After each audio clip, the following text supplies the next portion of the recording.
Dr. Seward's Diary, 18th of September. Just off for the train to London, the arrival of Van Helsing's telegram filled me with dismay. A whole night lost, and I know by bitter experience what may happen in a night. Of course it is possible that they all may be well, but what may have happened? Surely there is some horrible doom hanging over us, that every possible accident should thwart us in all we try to do. I shall take this cylinder with me, and then I can complete my entry on Lucy's phonograph.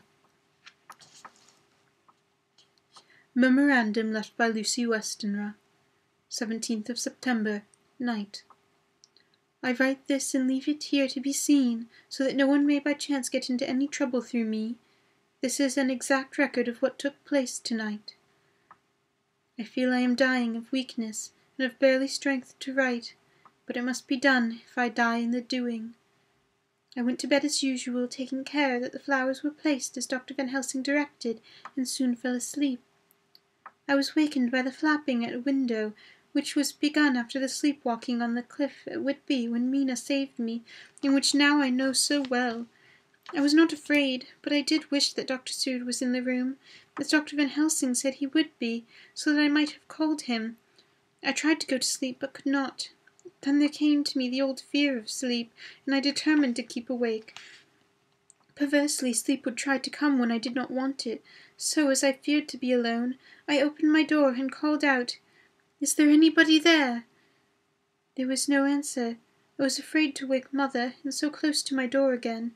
Then, outside in the shrubbery, I heard a sort of howl like a dog's, but more fierce and deeper. I went to the window and looked out, but could see nothing except a big bat, which evidently had been buffeting its wings against the window. So I went back to bed again, but determined not to go to sleep. Presently the door opened, and Mother looked in. Seeing by my moving that I was not asleep, came in, and sat by me. She said to me even more sweetly and softly than her wont, "I was uneasy about you, darling, and I came in to see that you were all right." I feared you might catch cold sitting there, and asked her to come in and sleep with me, so she came into bed and lay down beside me, but did not take off her dressing gown, for she said she would only stay a while, and then go back to her own bed. As she lay there in my arms, and I in hers, the flapping and buffeting came to the window again. She was startled and a little frightened, and cried out, "What is that?" I tried to pacify her, and at last succeeded, and she lay quiet, but I could hear her poor dear heart still beating terribly. After a while there was a low howl again, out in the shrubbery, and shortly after there was a crash at the window, and a lot of broken glass was hurled on the floor. The window blind blew back, and the wind that rushed in, and the aperture of the broken panes there was the head of a grey, gaunt wolf. Mother cried out in fright, and she struggled up into a sitting posture, and clutched wildly at anything that would help her. Amongst other things she clutched the wreath of flowers that Dr. Van Helsing insisted on me wearing around my neck, and tore it away from me.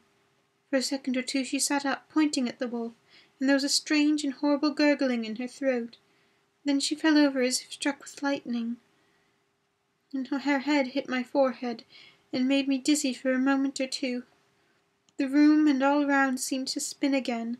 I kept my eyes fixed on the window, but the wolf drew his head back, and a whole myriad of little specks seemed to come blowing in through the broken window, and wheeling and circling round like the pillar of dust that travels described when it is a simoon in the desert.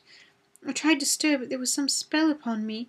My dear mother's poor body, which seemed to grow cold already, for her dear heart had ceased to beat, weighed me down, and I remembered no more for a while. The time did not seem long, but very, very awful, till I recovered consciousness again.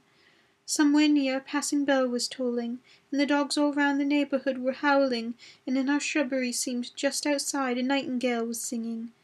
I was dazed and stupid with pain and terror and weakness, but the sound of the nightingale seemed like a voice of my dead mother come back to comfort me. The sound seemed to have awakened the maids too, for I could hear their bare feet pattering outside my door. I called to them, and they came in, and when they saw what had happened, and what it was that lay over me on the bed, they screamed out. The wind rushed in through the broken window, and the door slammed to. They lifted off the body of my dear mother and laid her, covering up with a sheet, on the bed after I had got up. They were all so frightened and nervous that I directed them to the dining room and have each a glass of wine. The door flew open for an instant and closed again. The maid shrieked and then went in a body to the dining room, and I laid what flowers I had on my dear mother's breast. When they were there, I remembered what Dr. Van Helsing had told me, but I didn't like to remove them. And besides, I would have some of the servants come to sit with me now. I was surprised that the maids did not come back. I called them, but got no answer, so I went to the dining room to look for them. My heart sank when I saw what had happened. They all four lay helpless on the floor, breathing heavily. The decanter of sherry was on the table, half full, but there was a queer, acid smell about it.